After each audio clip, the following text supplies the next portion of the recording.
সত্যি বলছি, মানে বিপদ আমাকে ছেড়ে যাবে না, আর ভালোও লাগছে না।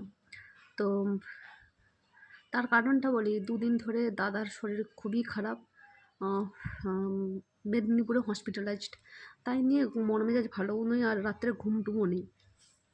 তো সেই এক চিন্তা।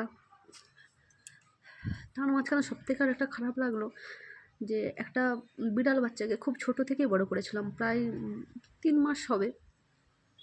আমি আর বাবান যখন স্কুলে যাচ্ছিলাম ওকে ছাড়তে, তো সেই সময় ওই বিড়াল বাচ্চাটাকে আমি কুড়িয়ে নিয়ে এসেছিলাম। তো অনেক কষ্ট করে আমি বাঁচিয়েছিলাম। ছোট্ট বিড়াল বাচ্চা তো, অনেক কষ্টেই খাইয়ে টাইয়ে অনেক কষ্টে। তারপরে একবার অসুস্থ হয়ে গেল, আমি আর আমার হাজব্যান্ড দুজন মিলেই বাঁচিয়েছিলাম। তো এক্ষুনি রান্না করছি, সত্যি বলতে মন টন খুবই খারাপ। এক্ষুনি রান্না করছি, হঠাৎ একজন দাদু এসে বলল যে সাথী, তোমার বাড়ির বিড়ালটা কোথায় দেখেছো? আমি বললাম হ্যাঁ, সকালে তো আমি দেখেছিলাম, তবে আমি ছিলাম না, পড়াতে বসে গেছিলাম, পড়িয়ে এসে আর দেখিনি। তারপরে বললে দেখবে যাও, গাড়ি অ্যাক্সিডেন্ট হয়ে গেছে কোনোভাবে।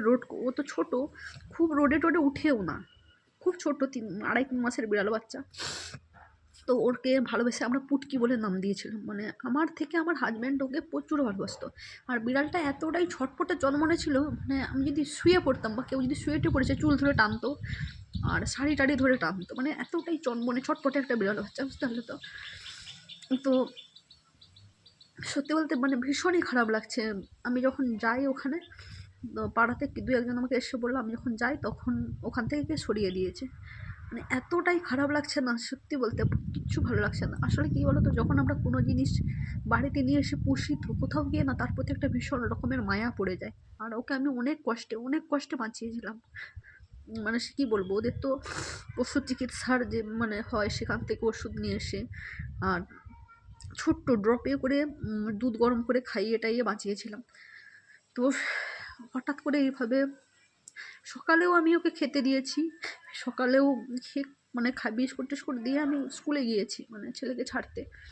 এসে আর আমি অতটা লক্ষ্য করিনি, যে আমি জানি যে এখানে সেখানে আছে। সত্যি যে মানে এরকম একটা কিছু হয়ে যাবে, মানে ওটা কখনোই ভাবতে পারিনি। মানে যাদের বাড়িতে এইসব পশু পাখি তোমরা পোষো, একটু সাবধানে দেখে রেখো। আসলে কী হয় জানো তো, ভীষণভাবে মায়াতে আটকে যায়। আর এতটাই চনমনে ছিল না,